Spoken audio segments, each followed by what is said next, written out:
Inutile de préciser notre passion pour Saint-Laurent. On vous rappelle quand même que Lina avait sérieusement envisagé d'appeler son futur Golden Retriever YSL, c'est dire. Le show Saint-Laurent était donc notre première escale de cette Fashion Week. Après plusieurs collections marquées par une silhouette affirmée, sensuelle et architecturée, on attendait cette saison avec une excitation particulière. Comment Anthony Vaccarello allait-il pousser encore plus loin sa vision ? On aimerait bien vous dire qu'on était tous stunned to speak, mais ce n'est jamais arrivé. Alors installez-vous, on est prête à débriefer ce spectacle. Bienvenue dans Fashion in the City, ici Jeanne, accompagnée comme toujours de ma partenaire Lina. Ensemble, on vit la mode, on la commente, on la débat, parfois d'accord et parfois pas, et c'est justement ça qui nous fait vibrer. Parce que la mode, c'est un art d'opinion et de contraste. Et aujourd'hui, fini de fatiguer nos camarades de classe avec nos débriefs façon commentateurs sportifs, on s'adresse à vous, passionnés. Salut!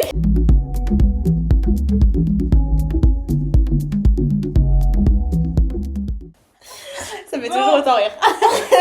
Débrief du show Saint-Laurent. Notre avis sur la marque. Moi, Saint-Laurent, j'adore.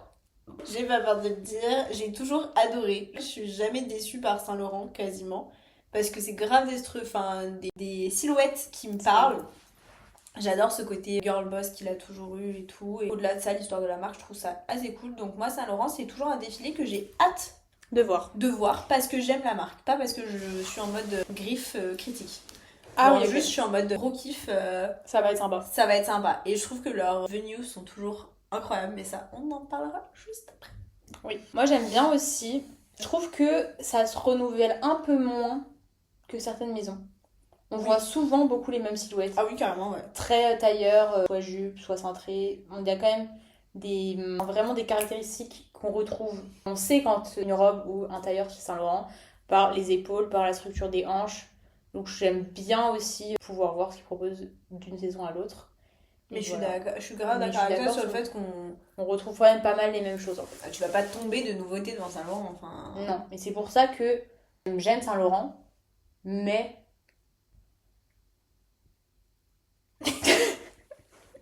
Voilà, genre. Le silence était éloquent. Et loud. Ok, la venue. Donc, ouais, ce lieu magnifique, en bas de la Tour Eiffel. Oh waouh.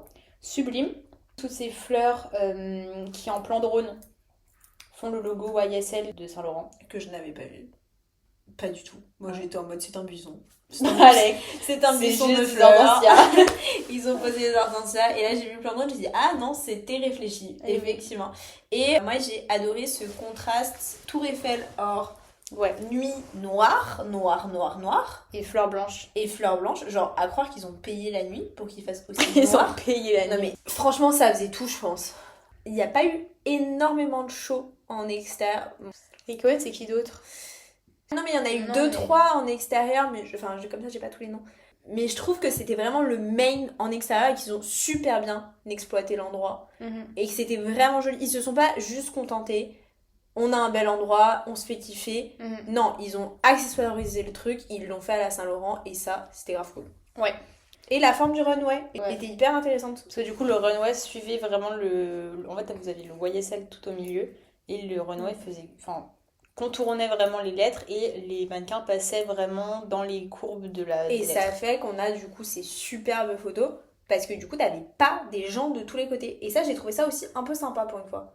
Oui. T'avais l'impression qu'il y avait moins de monde. C'est vrai. Et tu te sentais moins étouffé et moins dans le truc consommation et tout, c'était plus chaud. Donc ça, j'ai vraiment kiffé. Sur les looks, on a eu 3 thèmes vraiment qui marquaient.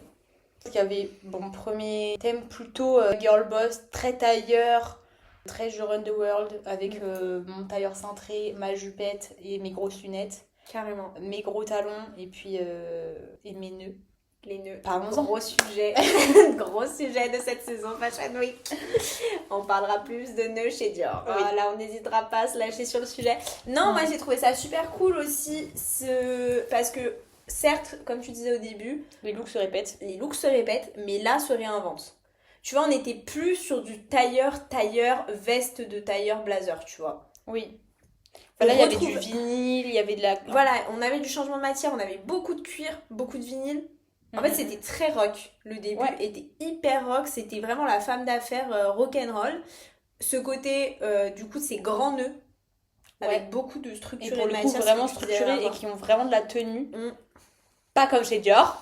bon, on savait pourquoi il était là, quoi. Et puis c'est un nœud qui accessoirise. Oui, c'est un vrai impact sur la tenue, quoi. Et il est aussi cool, je trouvais, en cravate que en un peu ceinture. En ceinture, ouais, c'est que le col bien haut, bien fermé, que le col plongeant. En fait, c'était beaucoup de silhouettes qui se répétaient. Ça, ce sera mon bémol sur cette co. Ouais, j'ai bien aimé cette superposition veste-manche. Aussi très cool. C'est-à-dire veste-manche. Bah, tu sais, il y avait. Enfin, tu vois, t'as la veste et les manches de la chemise sont retroussées par-dessus. Ah oui, ok, j'ai T'as un rappel qui est fait. Et alors, autant moi, j'ai pas du tout aimé les lunettes que toi, t'as bien aimé. Ouais, moi je trouve ça accessoire. Moi, les lunettes, j'ai pas du tout aimé. Ce truc très aviateur, très gros. Ouais. En fait, je crois que c'est les branches que t'aimes pas parce que les branches sont très épaisses. Enfin, font la taille du verre en fait. Et puis je suis pas très grosse lunette de base. Oui, maintenant plus autant je suis maximaliste, mais alors autant les grosses lunettes, c'est pas du tout mon. Et c'est ce truc très carré en fait, très rectangulaire. Oui, très, j'ai vraiment un masque sur les yeux, ouais. Très ski en fait. Mais par contre, j'ai adoré tout ce qui était casquette. Je suis à la fois la boss de l'entreprise, mais également mon chauffeur, et je n'ai pas peur de l'être. Et j'ai adoré les bijoux. Les bijoux, ouais. Mais les bijoux pour moi, en fait, c'est la réussite de cette collection, les bijoux. Ouais. Très honnêtement. Je suis d'accord. Parce que les chaussures, on s'éclate pas non plus. Bah, la slingback, j'en peux plus. Moi, je le disais tout à l'heure. Ouais. La slingback, j'en peux plus. Autant un bel escarpin aurait fait tout autant l'affaire. Oui. Oui. Qu'un truc où t'as une bride derrière qui t'empêche vraiment de lever la jambe. La chaussure, c'est pas là qu'il y a le travail fait, quoi. Non, mais quand même, ça, pour moi, ça oui, bien sûr. Non, mais ça a tout l'impact. Comme chez Louis V, il y a eu grave de travail sur les chaussures et tout. Je vois pas pourquoi dans les autres maisons ce serait négligé, entre guillemets. Ouais. Mais que ce soit sur du grand talon ou du petit talon, j'aime plus la slingback, c'est le masque. Alors que quand tu y réfléchis, en vrai, si on parle. Alors là, on dérive un peu, mais c'est pas grave. Quand on parle plus largement, chaque fois qu'ils se sont appliqués sur la chaussure, c'est devenu un bangers. Quasiment, tu vois. Tu penses à quoi là? Bah, je pense beaucoup à l'OEV parce que t'as eu toutes les chaussures très fun avec les œufs cassés et tout machin. Mais globalement, quand tu regardes une maison, s'il s'applique sur la chaussure, ça devient rapidement indispensable parce que les gens aiment acheter des chaussures. Genre. Oui, mais c'est pour ça que là, je trouve qu'il n'y a pas spécialement d'effort sur la chaussure. Non, mais carrément, mais quand je trouve que voilà, ça c'est un peu dommage, ils auraient peut-être dû plus s'attarder sur la chaussure, mais bon, après le reste du look fait carrément, ça fait carrément le taf et on a adoré cette partie-là. Oui, cette partie très carrément le porter. Moi, je pense que c'est ma partie préférée, même si je disais en contradiction de quoi du show. Ouais. Je pense, en fait, j'ai adoré la partie vraiment structure, vraiment épaule, j'avance hyper déter, main dans les poches et tout. Et en même temps, je suis un peu plus contrastée parce que c'est des silhouettes qu'on a déjà vues, qui sont revisitées, mais qu'on connaît chez Saint-Laurent. Donc je pense que c'est une des parties que j'ai préférées, mais par rapport au kawaii, tu vois, ça c'est pas la partie que j'ai kiffée. Les robes, c'était grandiose, mais c'est que ça giffe pas vraiment prête à porter. Donc je pense que c'est vraiment ma partie préf, je pense, du show. Ok, mais voilà. Après, on peut on a une deuxième partie du coup qui est très axée kawaii en latex. Ouais, on va appeler ça robe kawaii parce que je saurais pas trop comment le dire. Alors, moi, sur cette partie-là, je suis en mix feeling. J'ai adoré le passage de Bella. De toute façon, chaque fois qu'elle est sur un runway, on adore. On l'a beaucoup plus vu cette année. Ouais. Par contre, GG aux abonnés absents, quoi. Cette partie-là, il y avait énormément de jeux sur les matières. Et des couleurs. Et les couleurs. On a eu une déclinaison de look en couleurs. Il y a des fois où ça marchait. Il y a des fois où ça marchait pas, je trouvais. Dû aux couleurs. Ok. Et par contre, j'ai adoré ce jeu à la fois très rigide du kawaii, de cette matière un peu kawaii, un peu vinyle. Il y avait pas rigide, mais un côté très opaque, mais transparent. Genre, c'était très bizarre, tu vois. En fait, j'ai bien aimé le jeu de transparence. Voilà, je sais pas, on va pas dire pas très transparent. Ah, si. En fait, quand tu zoomais, c'était super transparent. Bon, pas celui de Bella, mais il y en avait plein où c'était super transparent. Genre la première silhouette de cette partie-là est super transparente. Et même, c'est très moulé, très caché, pas caché. J'ai bien aimé les volumes sur les épaules. Ah oui, c'est ça qu'on n'a pas dit sur la première partie. Enfin, de toute façon, c'est du Saint-Laurent, mais les épaules étaient tellement exceptionnelles. Et sur cette partie-là, j'ai trouvé que c'était ça qui était cool, le côté très structure du truc. Mais à la fois avec beaucoup de plis, donc très fouillis. Enfin, en fait, c'est le mélange de matière, de transparence et le jeu sur ça que j'ai bien aimé. Et les accessoires qui vivent vraiment haute joaillerie, qui compensent avec ce look qui peut faire... Si t'es pas du tout branché mode, sac poubelle, hein, clairement. Carrément. Ma mère, je lui montre ça, elle me dit sac poubelle. En vrai, contraste de fou.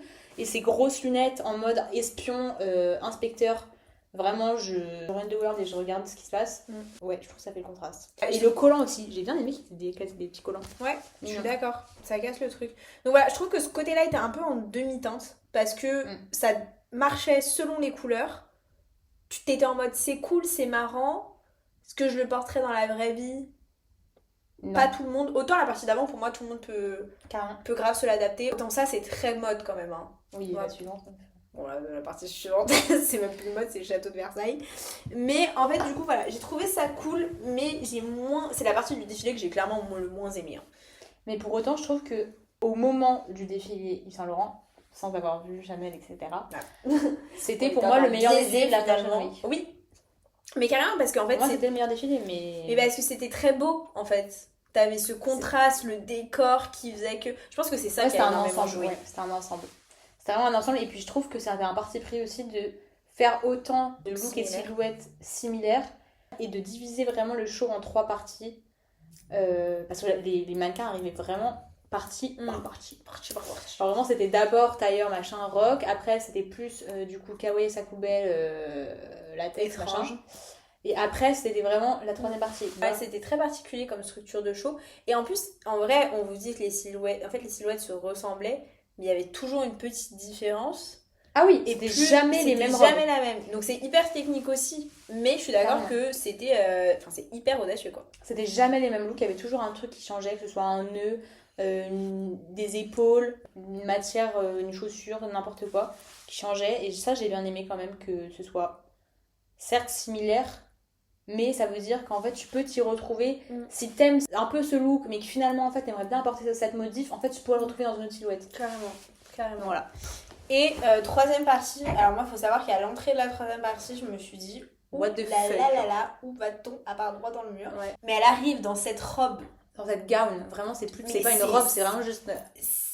C'est pour moi un sac gonflé à l'air. Clairement, moi, ça m'a donné ça. Ah ouais. Avec une démarche d'un dramatique sans fin. Enfin, on aurait dit la sortie de Jeanne en TC. Et genre, vraiment, elle était là et elle marchait. Et là, je me suis dit, mais... Et on me mettait Vivaldi en fond, j'y étais, quoi. Ouais. Genre, vraiment, j'y étais. En guerre. Ah, mais pour moi, elle était là, très corbeau et tout. Très Marianne, genre. Et oui, et c'était noir, tellement sombre qu'on voyait rien. Et je me suis dit, mais qu'est-ce... On était si bien partis, genre, c'est quoi cette sortie de piste? Et après, je me suis calmée. J'ai l'impression qu'ils aiment bien jouer avec nos émotions comme ça. Franchement, moi, c'est bien cardio la mode, hein, j'en peux plus. Et après, je me suis calmée parce que du coup, j'ai vu le reste. Et là, j'ai trouvé ça super cool. Époque victorienne, très clairement, on est sur des maxi froufrous de la robe vraiment opulente. Ouais. C'est pas le mot. Il n'y a pas d'autre terme. Tu vois, ils auraient pu jouer le fait que comme la robe est énorme, on n'accessoirise pas. Mais il y a eu le parti pris et le contraste de mettre des gros bijoux, on y va quand même. Des grosses boucles d'oreilles, des gros colliers, des gros bracelets vraiment massifs et colorés. Et vraiment qui aurait pu faire toute une tenue sur une petite robe noire. Ouais. Ah non mais carrément. Ou quoi. Et là c'est vraiment genre une grosse robe plus des gros bijoux. Donc tout est gros mais vraiment maximaliste quoi. Moi je suis pas hyper maximaliste de base. Moi oui. Mais c'est pas pourtant que je trouve magnifique le look genre. Ah bah moi justement genre parce que je suis très maximaliste j'ai beaucoup aimé et ce que j'ai adoré c'est que du coup on a eu une ribambelle de robes comme ça, pas une pareille, c'est ce qu'on disait tout à l'heure, il y a eu plein de détails et tout, de froufrou, pareil de jeu de transparence. Ouais. Et moi j'ai adoré déjà cette forme de défilé donc qui était trop cool. Et qui faisait bouger vraiment les robes. Et les robes on avait l'impression que autant elle faisait très dramatique sur la première, autant sur les autres t'avais l'impression qu'elle volait et c'était hyper féerique et c'était super joli en fait. C'était vraiment ce truc de gros mouvement que j'ai adoré et avec cet enchaînement de couleurs où t'étais en mode oh waouh c'est hyper beau. Ouais et la palette de couleurs est vraiment recherchée de ouf. Ouais et elle est cohérente. C'est pas des couleurs un peu en vrac quoi. Genre. C'est hyper cohérent et enfin vraiment que dans la recherche de micro détails tous les bijoux étaient différents. Dans le col, vraiment dans le décolleté et tout c'était soit des gros froufrous vraiment froncés qui partent de plus en plus. Et puis même dans les fentes, dans la transparence en bas des robes, il me semble qu'il y avait pas mal de ça. Ouais, mais carrément. Donc ouais. Et donc du coup, impression globale et conclusion sur le défilé. Moi, j'étais vraiment dans une remontée temporelle. Ouais. C'est ce que je disais, c'est que t'avais vraiment l'impression d'être femme moderne, femme un peu années 70 limite. Et c'était mi-années 70, mi-femme futuriste. Il y avait un peu des deux. Ouais, ok. Et ce côté très époque victorienne, et finalement, tu vois, t'avais tout ce côté-là.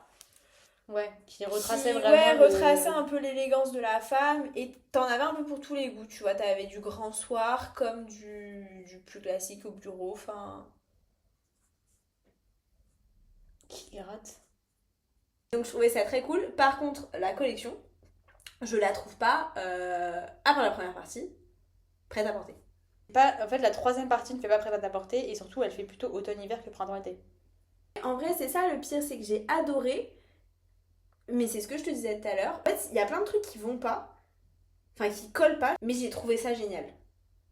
En fait, voilà, je trouve que ça a été un super défilé. Si c'était Yves Saint Laurent faisait des défilés à la Jacquemus un peu de temps en temps. Non, moi j'aurais été frustrée qu'il n'y ait que 3 catégories de look. Si ça avait été comme une. Non, mais tu vois, dans si ça avait l'idée. été hors calendrier Fashion Week et qu'ils nous avaient juste présenté ça, j'aurais été en mode. Bah, ok, genre il y a du travail, c'est magnifique et tout, mais tu me sors que 3 catégories de look comparé à d'autres maisons qui se sont vraiment bougées pour faire 75 autres looks hyper différents qui ont des références. Bon, là, évidemment, il y a plein de références à Saint-Laurent, etc. Mais j'aurais été frustrée si ça avait été un show comme ça, juste hors calendrier Fashion Week et qu'ils nous proposent. Ouais, en fait, c'est ça qui est hyper bizarre, c'est que d'un côté, t'adores et t'as adoré le look. Ouais. Et t'as un autre côté de toi qui dit ouais, mais est-ce que ça colle vraiment? Mais après, moi, ça me dérange pas que ça colle pas, tu vois. Ok. Parce que, enfin, pour moi, c'est pas essentiel que ça colle au code. Mais j'ai un côté de moi qui me dit, je sais pas, genre. Mais j'ai adoré, j'ai trouvé que pour moi, c'est le deuxième plus beau show. Ouais, ok. De loin. Et l'endroit en fait beau. Oui. Oui, l'endroit fait beaucoup à chaque fois. Hein. Moi, pour que ça devienne mon show préféré, faut que ce soit. C'est qu'il faut une ambiance musicale, une ambiance tout court du lieu. Il faut beaucoup de critères. Bah oui, en vrai. Non mais c'est ça, bah c'est le principe du show en fait, enfin sinon ce serait pas des shows quoi. Donc voilà, mon petit avis sur Saint-Lolo. Ok, great. Bon bah voilà, à suivre. Bye. Bisous. Bisous Tédard. Salut.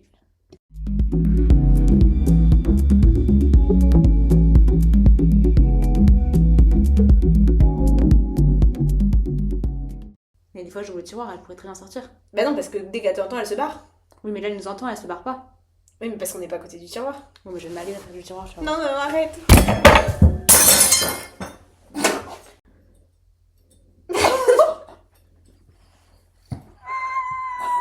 Est-ce que tu te rends compte de la catastrophe que j'ai?